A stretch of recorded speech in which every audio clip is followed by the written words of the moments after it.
ओम गण गणपतये नमः। ओम गण गणपतये नमः। ओम गण गणपतये नमः। राधे राधे मेरे प्यारे भाइयों बहनों माताओं व बंधुओं, संस्कार की बातें चैनल में आपका स्वागत है। बंधुओं, आज मैं अपनी वीडियो में आपको सुनाने जा रही हूँ संकट चौथ व्रत कथा। और संकट चौथ व्रत का महत्व क्या है।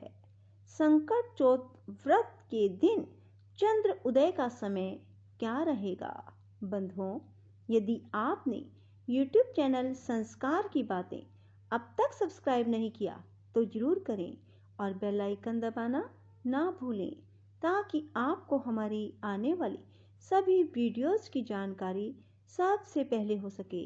बंधुओं, संकट चौथ अर्थात तिल चौथ अर्थात तिल कुटा चौथ, जो कि माघ मास के कृष्ण पक्ष की चतुर्थी तिथि को आती है। बंधुओं, इस चौथ का महत्व बहुत अधिक माना जाता है, क्योंकि संकट चौथ व्रत करने से गणेश जी सभी प्रकार के संकटों को दूर कर देते हैं। बंधुओं, हर माँ अपने बच्चे के जीवन में सुख शांति के लिए, उसे संकटों से बचाने के लिए संकट चौथ का व्रत करती है। बंधुओं, इस दिन भगवान श्री गणेश की पूजा के साथ साथ संकट चौथ माता का भी पूजन किया जाता है। बंधुओं, इस दिन तिल और गुड़ के लड्डू बनाए जाते हैं, जिन्हें कहानी सुनते समय हाथ में लेकर कहानी सुनी जाती है, और साथ ही कुछ लड्डू दान के लिए भी प्लेट में रखे जाते हैं और साथ में दक्षिणा रखी जाती है। बंधुओं, गणेश जी को भी आज के दिन तिल और गुड़ से बने हुए लड्डू अवश्य अर्पित करने चाहिए, ताकि गणेश जी आपको सभी संकटों से छुटकारा दिलवाएं। बंधुओं, अब मैं आपको सुना रही हूँ संकट चौथ के दिन सुनी जाने वाली संकट चौथ व्रत कथा। बोलो गणेश भगवान की जय हो, चौथ माता की जय हो। बंधुओं, अब सभी मेरे साथ मिलकर बोलो गणेश भगवान की जय हो। बंधुओं, कथा को पूरे एकाग्र मन से सच्ची निष्ठा के साथ ही सुनना। आपके सभी संकट दूर होंगे। आपको जीवन में कभी भी धन की कमी नहीं होगी। एक शहर में देवरानी और जेठानी रहती थी। जेठानी बहुत अमीर थी, परंतु देवरानी बहुत गरीब थी। देवरानी का पति जंगल से लकड़ियां काटकर शहर में बेचा करता था और अक्सर बीमार ही रहता था। इस वजह से देवरानी को जेठानी के घर में काम करना पड़ रहा था, अर्थात देवरानी जेठानी के घर का सारा काम करती थी। बदले में जेठानी बचा हुआ खाना, पुराने कपड़े देवरानी को दे देती थी। इसी से देवरानी का घर चल रहा था। माघ महीने में देवरानी ने तिल चौथ का व्रत किया। देवरानी ने 5 रुपए के तिल और गुड़ लाकर तिल कुटा बनाया। पूजन करके कथा सुनी और तिलकुटा छींके में रख दिया। सोचा, चांद उगने पर चंद्रमा को अर्घ देकर तिलकुटे का भोग लगाकर ही कुछ खाऊंगी। कथा सुनने के बाद वह जेठानी के घर चली गई। खाना बनाकर उसने जेठानी के बच्चों से कहा, बच्चों आओ खाना खा लो।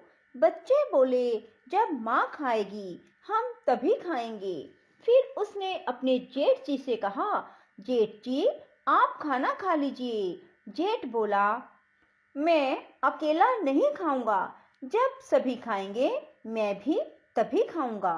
जेठानी ने देवरानी को कहा, आज तो किसी ने भी अब तक खाना नहीं खाया, तो मैं तुम्हें खाना कैसे दूं?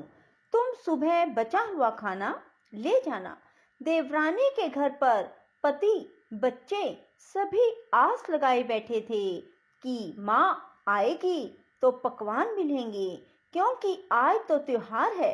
जब बच्चों को पता लगा कि आज तो रोटी भी नहीं मिलेगी तो बच्चे रोने लगे। उसके पति को भी बहुत गुस्सा आया। कहने लगा, सारा दिन काम करके भी रोटी नहीं ला सकती तो काम क्यों करती हो? पति ने अपनी पत्नी को कपड़े धोने के धोबने से पीटा। धोबना टूट गया तो उसने पट्टे से पीटा। वे बेचारी गणेश जी को याद करती हुई रोती रोती पानी पीकर सो गई। उस दिन गणेश जी उसके स्वप्न में आए और कहने लगे, धोबना पीटी, पाटा पीटी, सो रही है या जाग रही है? वह बोली, कुछ जाग रही हूँ, कुछ सो रही हूँ। गणेश जी बोले, कुछ खाने को दे दो। वह बोली, मेरे घर में तो खाने का एक दाना भी नहीं है। जेठानी जो बचा कुचा दे देती थी, आज तो उसने वो भी ना दिया। पूजा का तिलकुटा छींके में पड़ा है, वही खा लो। तिलकुटा खा लेने के बाद गणेश जी बोले, धोबना पीटी, पाटा पीटी, निपटाई लगी है। वह बोली, ये पड़ा घर, जहाँ इच्छा हो वहीं निपट लो। गणेश जी बोले, कहाँ पहुँचूं? उसे बहुत गुस्सा आया। बोली, मेरे सिर से पूछ लो। और कहाँ पहुँचोगे? सवेरे देवरानी उठी तो देखकर हैरान रह गई। पूरा घर हीरे मोतियों से जगमगा रहा है। उसके माथे पर हीरे मोतियों के टीके जगमगा रहे थे। उस दिन देवरानी जेठानी के यहाँ काम करने भी नहीं गई। बड़ी देर तक राह देखने के बाद जेठानी ने बच्चों को बुलाने भेजा। उसने सोचा, कल खाना नहीं दिया था, शायद देवरानी बुरा मान गई है। बच्चे देवरानी को बुलाने गए। चाची चाची चलो, माँ ने बुलाया है, सारा काम पड़ा है। देवरानी जेठानी आपस में सुनाने का मौका नहीं छोड़ती। देवरानी बोली, बेटा, बहुत दिन तक तेरी माँ के यहाँ मैंने काम किया है। अब ऐसा कर, तू अपनी माँ को मेरे यहाँ काम करने के लिए भेज दे। बच्चों ने घर जाकर माँ को बताया कि चाची का घर तो हीरे मोतियों से जगमगा रहा है। जेठानी दौड़ती हुई देवरानी के घर पहुंची और पूछा, ये सब कैसे हुआ? देवरानी ने उसके साथ जो कुछ हुआ वो सब कह डाला। घर लौटकर जेठानी ने अपने पति से कहा, आप मुझे धोबने और पाटे से पीटो। उसका पति कहने लगा, मैंने कभी भी तुम पर हाथ नहीं उठाया, तो आज मैं तुम्हें धोबने और पाटे से कैसे मार सकता हूँ? वह नहीं मानी और जिद करने लगी तो उसके पति ने उसे धोबने और पाटे से पीटा। जेठानी ने ढेर सारा घी डालकर चूरमा बनाया, छींके में रखकर सो गई। रात को चौथ विनायक सपने में आए और कहने लगे, भूख लगी है, क्या खाऊं? जेठानी बोली, गणेश जी महाराज, आपने देवरानी के घर तो सूखा चुटकी भर तिलकुटा खाया था। मैंने तो मेवे डालकर घी का चूरमा बनाकर छींके में रखा है, वही खा लीजिए। गणेश जी बोले, कहाँ निपटूं?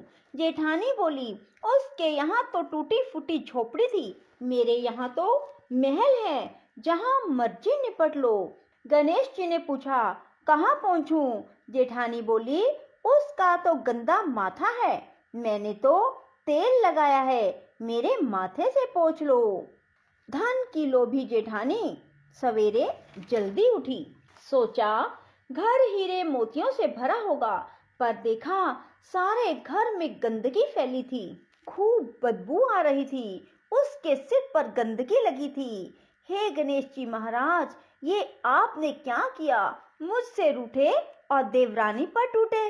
जेठानी ने सफाई करने की बहुत कोशिश की, पर गंदगी और फैलती गई। जेठानी के पति को पता लगा तो वह बहुत गुस्सा हुआ और बोला, तेरे पास सब कुछ था, फिर भी तेरा मन नहीं भरता। देख तेरे लालच का नतीजा।